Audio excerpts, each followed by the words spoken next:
Now I'd like to introduce the moderator of our final panel, Islands Are Rising for the Circular Economy. Hafaday and welcome to the Dean of the School of Business and Public Administration at the University of Guam, Dr. Annette T. Santos.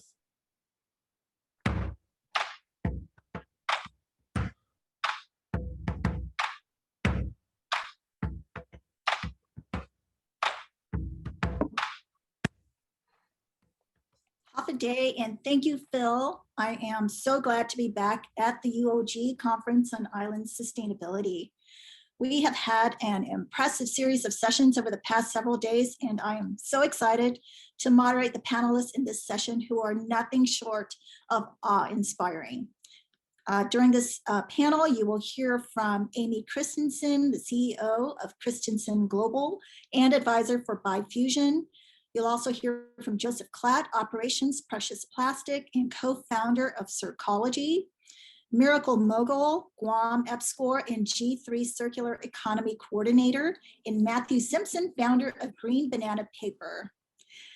Guam and other islands are heavily dependent on imports for food, fuel, and other commodities.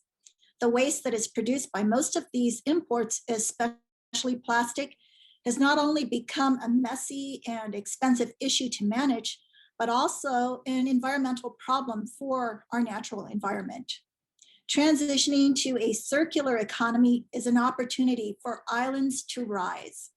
The circular economy has three principles: design out waste and pollution, keep products and materials in use, and regenerate natural systems. Transitioning to a circular economy is an opportunity for us to diversify our economy and create new green jobs. A circular economy opens doors for local entrepreneurs and businesses to innovate their products and services using green technologies. So let's kick off this conversation. I am so excited to introduce our first amazing panelists, who will provide us with some global perspectives of innovations in the circular economy and sustainability. Aimee Christensen is founder and CEO of Christensen Global, a strategic advisory firm developing, accelerating, and scaling solutions for impact.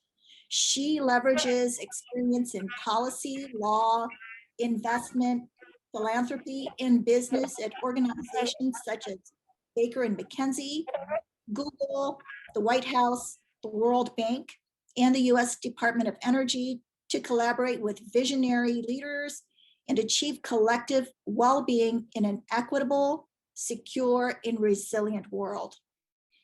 Aimee also drafted the first US bilateral and regional climate change agreements, drafted the first ever university endowment climate investment policy, and has advised clients including the B Team, Clinton Global Initiative, Duke Energy, the Elders, Microsoft, United Nations, Virgin, Wolfenson & Co.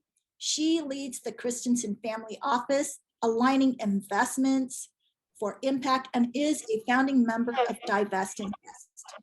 She is a 2010 Aspen Institute Cato Fellow, a 2011 Hillary Institute Leadership Laureate, the 2020 Idaho Business Review Woman of the Year, and has a JD from Stanford Law School and a BA from Smith College.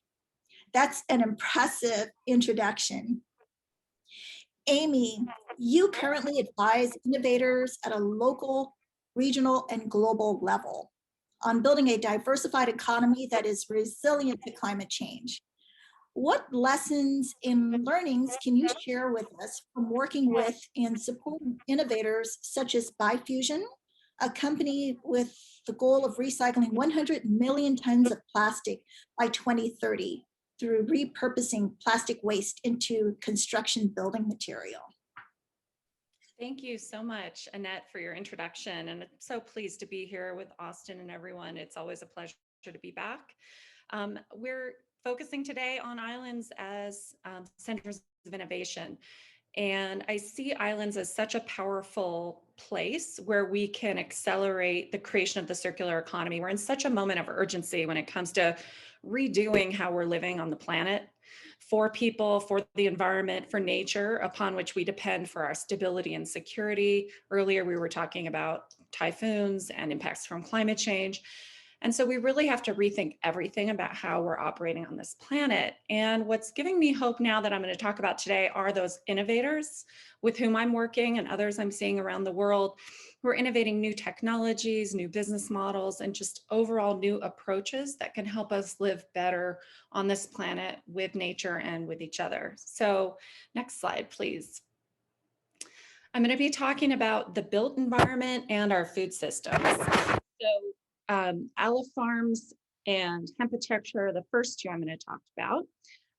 So I'm so excited to talk about this because cellular meat is a whole new way of creating protein. We were just talking about aquaculture and how we can be smarter and better at developing our ocean-based protein resources. And with cellular meat, what we need to recognize, and I don't think we've talked about yet, at least not today, is that half of the world's land and 70% of its freshwater withdrawals are used for agriculture. Clearly not sustainable. And food production accounts for over a quarter of our global greenhouse gas emissions. Global meat production is expected to increase by 50% by 2040. So we're not going in the right direction when it comes to our food systems. And what Olive Farms is doing, which is an Israel-based company that I wanted to mention to you today, is they are taking cells from a live cow and they're turning them into steak. So they've already done a prototype, which is a thin cut beef steak. And I'll talk about another one with my next slide. But first, I wanted to talk about hempitecture. So, well, there you go. That's fine. We can go back. So this is the first. Nope. Go back. Go forward. This is the first lab-grown. Nope. The first lab-grown ribeye. If we can go back, that would be great. So believe it or not, this steak, which looks just like any other ribeye, was grown by taking cells from a living cow, doesn't hurt the animal. And in a laboratory, they are growing those cells and printing them 3D into a ribeye and cooking it. This was just a couple of months ago in February of this year. So Olive Farms is taking those cells of a cow and in a lab, surrounding them with amino acids and sugars, they're creating steak. The good thing about this is it dramatically 90% reduces our water consumption used to make traditional meat, as well as our greenhouse gas emissions by over 90% are reduced when you make our protein in this way. If you can go back, the other area that's really important, the other area that's really important, of course, is the built environment. The built environment is another technology area where I'm really excited. So the built environment generates approximately 40% of our greenhouse gas emissions globally.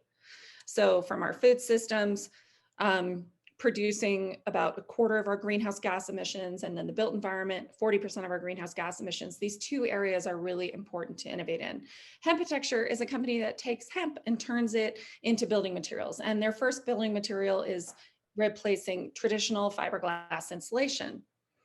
And this reduces our greenhouse gas emissions dramatically. It's totally non-toxic, whereas a traditional fiberglass insulation is toxic and emits greenhouse gas emissions.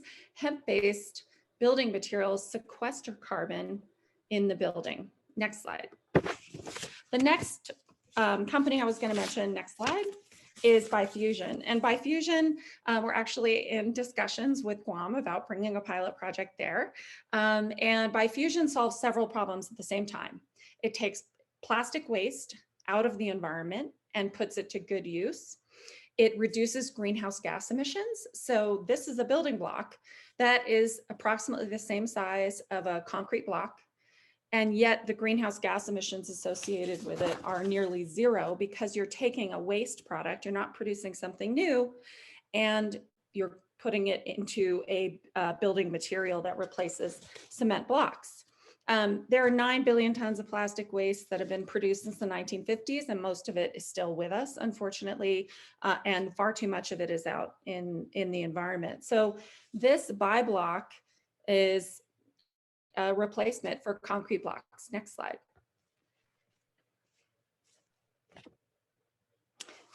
So This just tells the whole circular economy story.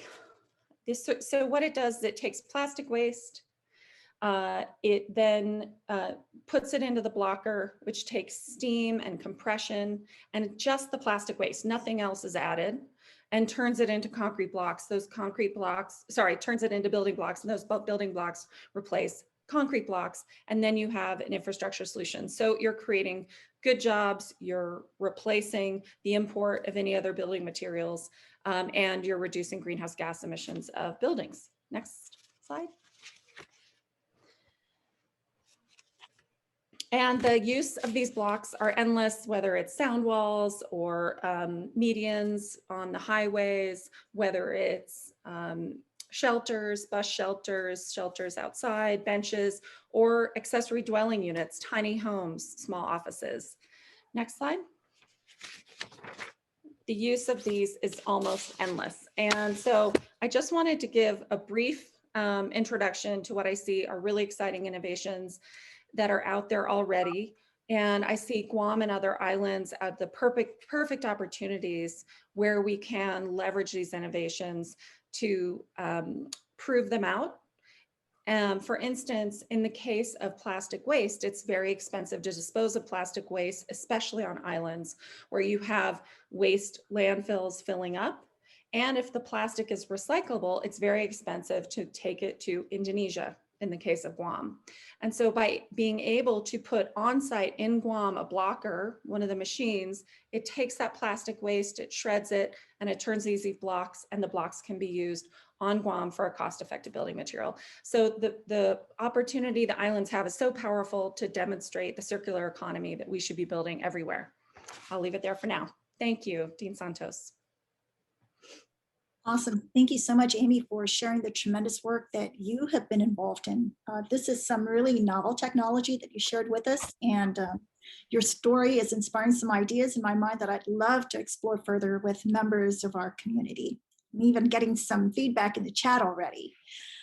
So our next panelist is someone that I have had the pleasure to work closely with on a number of projects. Myracle Mugol is the Guam Green Growth Circular Economy Coordinator at Guam EPSCoR. She is also an entrepreneur and intrapreneur.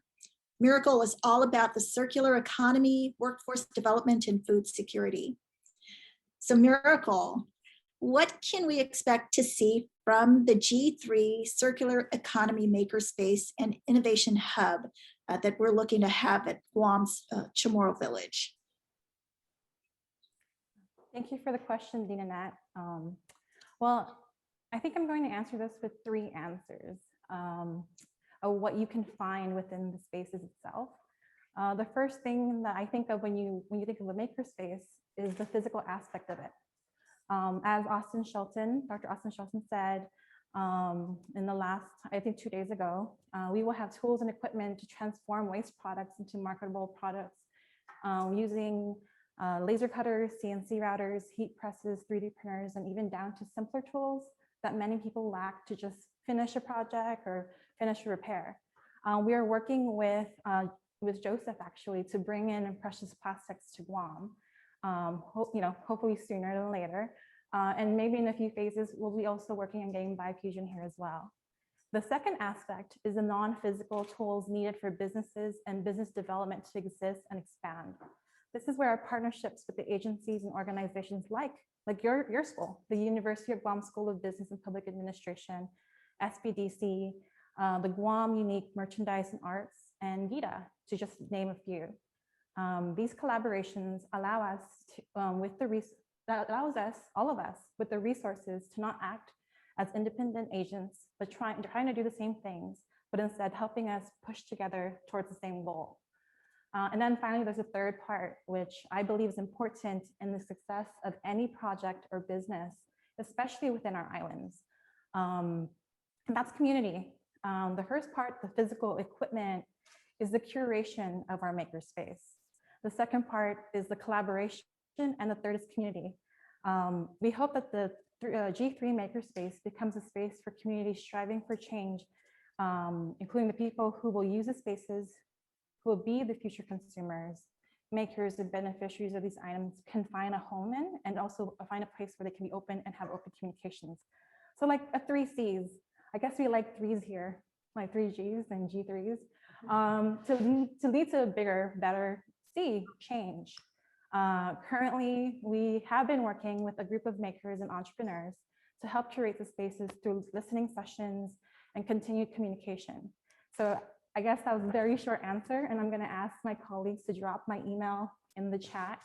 So for anyone that wants to be part of our maker community, who wants to engage, who wants to put their opinion, please, I hope it's the right email, but email me, and I would love to get your opinion, and we love you to be part of this conversation, because we are not building a University of Guam makerspace. We are building a Guam green growth makerspace meant for the community of Guam. Thank you. Awesome. Thank you so much, Myracle. I think you mentioned some very key words, key C words, change, collaboration, and a commitment to that. So, and definitely community, especially for small islands like Guam, that is priority for us and very important. So this maker space and hub is something that Dr. Shelton and I have been talking about for a while, and I'm so pleased to see the progress that it's making. And we value very much the partnership that we have with the Center for Island Sustainability. So there are exciting days ahead. I'm excited for that. Our next panelist is Joseph Klatt, the official business guy. Joseph is helping to scale Precious Plastics' global community of local recycling workspaces into a network of financially sustainable small businesses, turning plastic waste into beautifully crafted products. He has spent the last 10 years in the public and private sector facilitating sustainable recycling and waste management practices. Joseph, we are excited to see Precious Plastics machines at our upcoming Guam Green Growth Circular Economy Makerspace and Innovation Hub that Myracle just described. Precious Plastic provides not just technology to get started with repurposing plastic into products like chairs, construction material, accessories, and more. It also provides open source designs to share knowledge and resources for replicating and modifying the work of Precious Plastic. Can you share how Precious Plastic has inspired more people and organizations in their journey to innovate plastic waste and promote a circular economy? Sure. Thank you so much for that introduction. And yeah, Precious Plastic. So we really are designing these small scale plastic recycling machinery that people use to turn plastic waste into new products. And the open source part of that is very key because, first of all, small scale plastic recycling machinery doesn't really exist that much.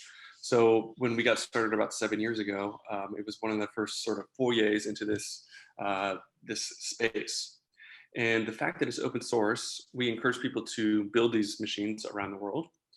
And that has opened up a lot of innovation because people are able to apply our technology to their local situation and needs. Because there's really not a one-size-fits-all solution for the plastic waste problem. It's such a diverse, complicated problem that really needs sometimes local tailored solutions. So that's kind of the benefit of having these open source machines, because people can tailor them. So for example, a lot of people are using our machinery for workshops. So they are using it for educational purposes. So they kind of tailor the machine to their needs, sometimes make them mobile. Other people are really focused on product production. So they are innovating by creating a new product, something like sunglasses, different household products, pots, bowls, etc. Other people are really focusing on building and selling the machines themselves. So that's kind of been the story of our community, is building solutions together and trying to tackle this big problem as a community. And today we've seen around 400 organizations around the world that are using our machines and technology to be able to address the problem locally. And last year we did a survey and we figured out we were processing around 350,000 kilograms annually. So that's a little bit of the impact that we've been having. but it's sometimes hard to tell because we are open source. We have a lot of people using our machines we don't even know. But it's cool just to be able to poke around on the internet and see what people have been innovating and creating with our machines. Awesome. Thank you so much for sharing this fascinating business model and technology. I actually had a chance to watch the Precious Plastics version 4 on YouTube. And to have you speak about this today just reinforces my interest in ensuring that we must have this technology on Guam. It certainly will help to level up the recycling and sustainability efforts that have already been put into practice on Guam, with the opportunity for new business development and job creation, not to mention revenue generation, all important to strengthening our economic development. It's a wonderful step. Next, I'd like to introduce our next panelist, who is not a stranger to me or to the University of Guam. I actually had an opportunity to feature Matt during one of my Dean Speaker series, and I've been so impressed by how his business continues to grow. So Matt is an American who moved to the Marshall Islands as a volunteer teacher in 2007 and continued on to Kosrae in 2008, where he taught high school social studies for 4 years before becoming an entrepreneur. He wanted to create responsible economic development and employment opportunities for people who needed jobs, such as his former students. In 2014, Matt started Green Banana Paper in order to buy the waste banana trees from the community farmers and turn them into export products with his team of local artisans at his small factory. Since then, Green Banana Paper has been seen by over 5 million people, and 25 full-time jobs have been created on Kosrae by recycling banana trees into world-class products. He also enjoys surfing and traveling in his free time, as islanders should. And so Matt, tell us, how is Green Banana Paper innovating for the circular economy, and what's next? Thank you, Dean Santos. Nice to be with everybody today. Len Will from Kosrae. So yeah, Green Banana, basically we take waste banana trees from all over the island. Basically every family on the island has sold us some trees before. And we started in 2015, and we've recycled over 1 million pounds of waste trees into handmade paper. And that's about 6,000 pounds a week or so, about 2 truckloads. It's very sustainable. It's just post-harvest stuff or after a storm comes through and trees fall down. So yeah, I basically just trying to be part of this new circular economy and thinking of ways of how do you create economic development, but don't cause harm to the environment, don't cause harm or profit off the community and other people's hard work, and how to do that all economically sustainable. As I think Todd was saying in the last panel, that's like a trifecta that's super hard to meet as a business. How do you have a financially sustainable company that is also environmentally and socially sustainable? It's super difficult. So I figured that I kind of came up with this idea, and it's kind of a proof of concept, basically. I wanted to see if it would work, and I just wouldn't be happy unless I kind of set out to do that with the island having very few renewable and sustainable resources. We chose banana trees for here, and basically built a business around creating higher value products and marketing that online, joining the wider world economy, and trying to do it right from Kosrae, so we don't have to leave. We can have actually earn a better living and have a higher quality of life and provide opportunity for our community. So yeah, the point of this is to inspire. It's not to really build up lots of these paper factories myself, but I'd like to inspire. I'd like to give back to the community and hopefully to the world eventually, and use this as a vehicle for collaboration, for regional economic development. It's been great to have lots of friends and partners in Guam so far, and in Hawaii too. and networking, so that we can kind of just, people like us can come together and continue supporting each other. And what's next?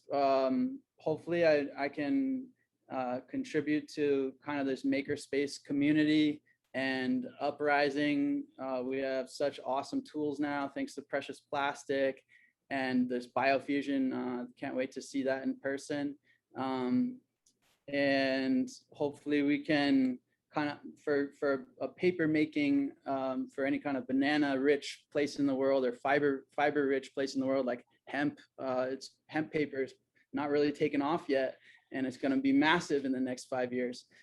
So doing it on a small scale that's really community based is kind of where I'm bringing some experience in, and I hope that I can share that also, some of it or most of it or all of it open source, just like Precious Plastic has done, so that there can be more innovation. And yeah, I absolutely love that, and I think it works, and this is really the only way. And because paper making is not something I invented or anything like that. It's a traditional skill that's basically being passed on by very few people, but it can work in all these places that have natural fiber, access to natural fiber. And yeah, that's it. Hopefully we can host some visitors to Koshrai once we open up again, and we want to have interns or skilled visitors groups work with kind of education side of things, and yeah, hopefully keep on developing this idea, and of course keeping our company open is really important for our staff here as well. Awesome. Thank you so much. And I love your background. Perfect. Thank you. Yeah, so I really appreciate that you're sharing the great things that you're doing with green banana paper. We're excited to see how your company continues to grow and diversify. And what a wonderful example for entrepreneurs who may want to build in a social good component into their business plan. Great, great sharing and learning from you. It looks like we may have some time to maybe go another round of questions, and I'll start back with Aimee. So Aimee, you've worked in addressing economic and environmental issues in Idaho's isolated communities. Like an island, Idaho relies on importing 95% of their food and energy, and doesn't have a diversified economy. Can you share more about how your work has supported the transition for Idaho to be less dependent on imports and have a diversified economy?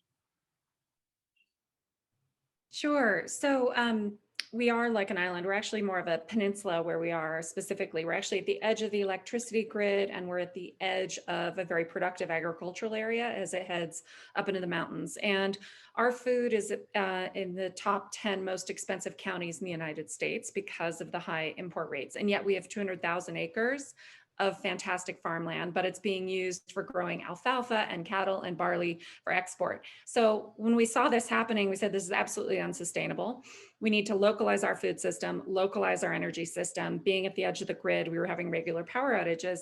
And so what we started to do was to work with local entrepreneurs and investors and policymakers to make it much easier for us and more cost effective for us to grow local food. And even though we're at 6,000 feet, and relatively far north latitude as far as a relatively short growing season, what we've done now is we've launched a fund called the Impact Idaho Fund. So I founded something called the Sun Valley Institute for Resilience, which is how I first met Austin when he came to speak at a conference that I was hosting in Idaho annually, a global conference on resilience. And the Sun Valley Institute for Resilience has just launched its Impact Idaho Fund. And the Impact Idaho Fund is doing 0 and low interest loans to local entrepreneurs in food and agriculture to start, but will also be moving over to solar and other local renewable energy projects to be able to build a more diversified, localized, resilient economy. And so the first 2 0 interest loans went out to 2 food entrepreneurs, one of which wanted to expand their processing of the local greens that they were growing as well as increase their greenhouses and grow their greenhouses. So the funds that went to them are being used to expand those facilities, and the others wanted to convert an additional 2 acres of their alfalfa operation to organic market vegetable growing. And so they're in the process of that, and they're tracking the impact, soil health, the 90% projected 90% reduction in water consumption by switching from growing alfalfa to growing local market vegetables. So what we're doing, and we're also tracking the business models so that as they grow those local food productions, we can show that that this is a viable, replicable business model for people to grow locally. Thank you. Awesome. That's really interesting, using Idaho as a model for islands. So I'm looking forward to some further collaboration regarding that particular topic and sharing as we move along. Thank you so much, Aimee, for that. Thank you. Myracle, besides tools like laser cutters and 3D printers that you mentioned earlier for the Makerspace and Hub, what kind of resources will be available for entrepreneurs when they get to the site? I won't answer in 3 this time. So I think I had mentioned it in the collaboration, but I'll go further into it. I think as an entrepreneur and small business owner myself, I think the biggest thing that hurts as a small business on Guam is resources to actual experts. And so those partnerships with GUMA, the partnerships with SBDC, and the partnership with the School of Business is essential for us to succeed. And with institutions kind of like GITA and other agencies, kind of like the Department of Revenue and Taxation, then we can move forward to make businesses succeed better. So the partnership is essential, and it is not necessarily physically in space, but it's there in essence. But physically going in, all 3 of these people in this room with us, we hope to have them sooner. Precious Plastics is happening. Matt is featured in our G3 Guam Green Growth store. So this store will kind of act as an example and an incubation stage for entrepreneurs and businesses that start from our makerspace. But we have people like Matt, people like Misa, that they aspire to be, and they can look at models of how they can find themselves in merchandising. And so we give that extra kind of step after making. I guess, and what else can you find? What other tools? There's so much more. Oh, and I think pulling from the listening sessions, it's even simple things as a regular saw, a sewing machine, carving tools. Like it's a plethora of things. I'm not going to say we're going to meet all these demands right away, but we will grow to see what the majority wants and what the majority need, and what falls in line with kind of the bigger mission. Awesome, thank you so much. I think at one point we talked about bringing in a glass recycling machine as well. So I'm really excited about these opportunities for collaboration and utilizing some of the technologies that our panelists here have shared with us today. I guess the next person that we could hear from is Joseph. Tell us more about Precious Plastics technology. What kinds of products are being made in different workshops, and what kind of impact is it having on waste streams? Yeah, great, thank you. So our technology, first of all, shredding. So we have 2 shredders, a smaller one and a bigger one. And what that does is takes the plastic waste and shreds it into small flake. And that plastic flake is what you input then into the production machines. We have a couple different types of productions for producing products. We have an injection machine, which is used to make small, precise objects, something like as precise as like a wall socket unit. We also have an extruder, and that's where an extrusion screw and a heated barrel. So there's heat and pressure to melt the plastic. And then you extrude the plastic either into a mold to make something like a beam or a brick, so like building materials. Or you can also work with the filament, so like wrap it around a shape to make something like a bowl. And one of the more exciting machines that we released last year actually was what's called the sheet press. And that's for making large sheets of recycled plastic. And it's great because it's a replacement for something like plywood. So you can imagine all the things you can make with plywood. So cabinetry, tabletops, really a lot of uses. And that's been one of the most exciting things that came out of precious plastic over the last few years. And it builds a strong business case as well for the people who get this machinery and start to use it in their community, because it creates a really valuable, useful product, having this sheet material that really tells the story of the recycled material, because you can still see the flakes of the material when you press it. And that machine also uses heat and pressure, so 2 heated plates to compress the plastic into a shape. And we've seen, that's one of the strongest cases for our workspaces, is doing sort of the green design work. So they're using these plastic sheets to create like a framing for like a bar or some other paneling in a restaurant. The green building industry is always looking for sustainable materials to use. So that's been a really great application for some of our technology. And actually, I'm here right now in Hawaii, and we're doing a project to make bricks from ocean plastic waste. So we're using our extruder to do that here on the island. To see what we can do about this ocean plastic waste problem, which is just huge. So that's a little bit about our technology. Basically, we're shredding the plastic and then melting it into different production machines. And then the people are replicating around the world and starting businesses using that technology. Awesome, great. And I think a lot of that was explained on that YouTube that I saw on version 4. So it's really cool stuff. So I encourage you to look at that. It really goes into the details of the technology. And Matt, maybe to round us off, how do you measure the success of your social enterprise business? And I think this is going to be of interest to many of our audience members, entrepreneurs who are looking at pivoting their businesses to tie in a more social enterprise component. So how do we measure success? Well, everyone has their own, measurement of success, but mine would be for social enterprise business, which is kind of a paradox almost. Like definitely community benefits for sure. It's socially sustainable. I think you need to have like good customers,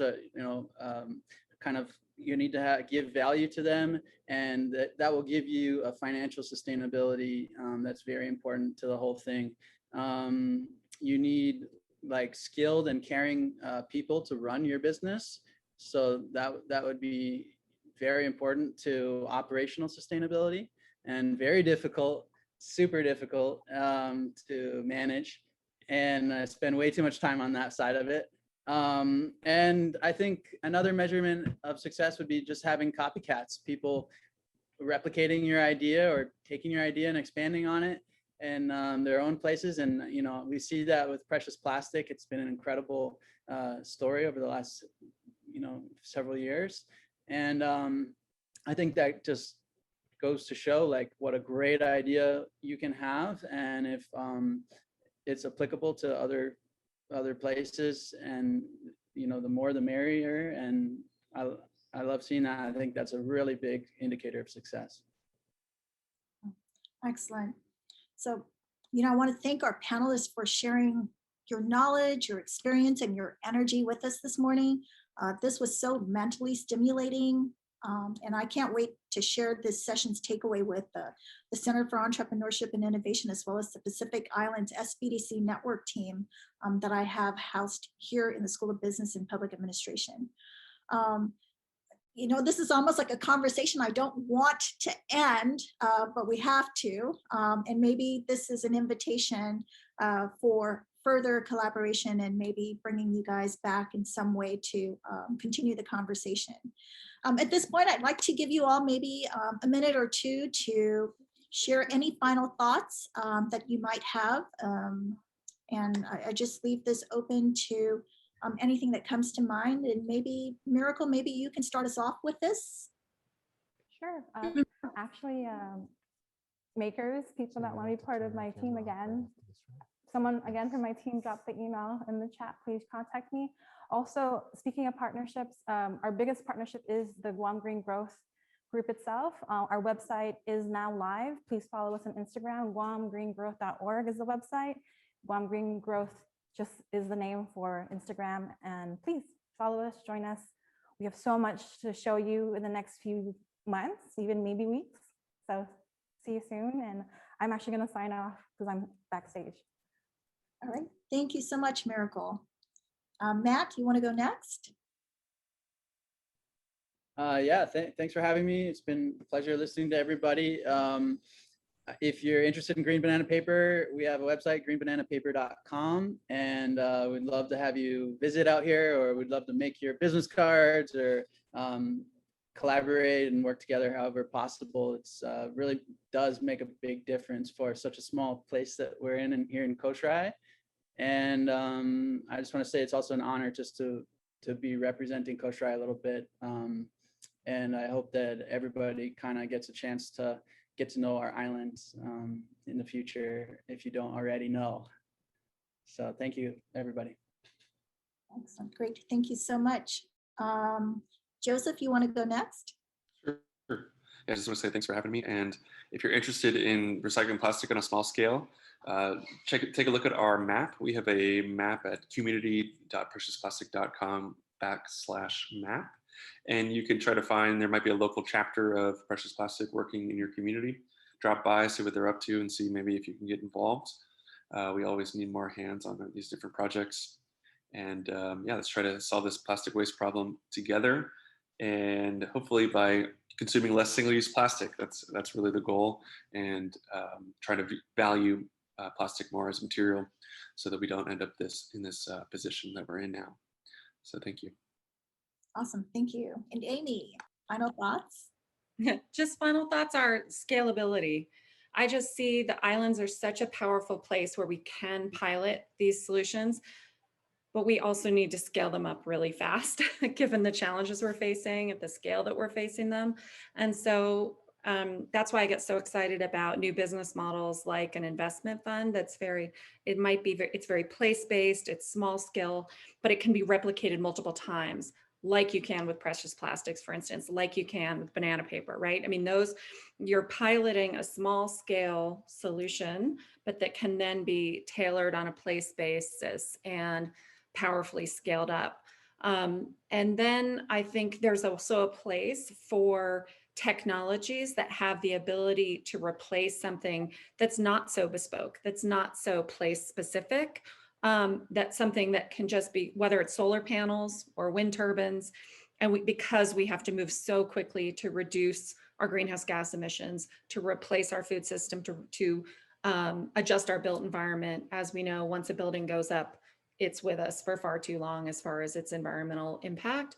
And so for me, I get excited about the place-based impacts that we can make and tailor them to our place-based needs, but also the potential for the replicability and the scalability of multiple solutions that we've heard about today and that I see around the world. It just gives me a lot of hope.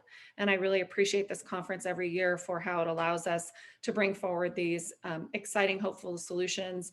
I'd never met Joseph and Matt, and so it's fantastic. I am working with Myracle and others at Guam Green Growth to hopefully work on bringing a pilot to Guam, but I always meet and learn about new opportunities here. So thank you so much, Dean Santos, and thank you to Austin and the whole team. This has just been such a fantastic session. I want to thank our panelists, thank our conference participants for joining us today. What a wonderful way to close out the panel presentation on Islands Are Rising for the Circular Economy with this group of awe-inspiring leaders. Thank you all so much for all that you do. If you'd like to continue the conversation with Myracle and Matt, please stay back after the networking reception where they will host a breakout session room. So now I turn it over to Phil, and Phil, it's all yours. Thank you. Sidus Maasi, Dean Santos, and panelists for your amazing work in contributing to UN Sustainable Development Goals number 9 industry, innovation and infrastructure, and number 12, responsible consumption and production.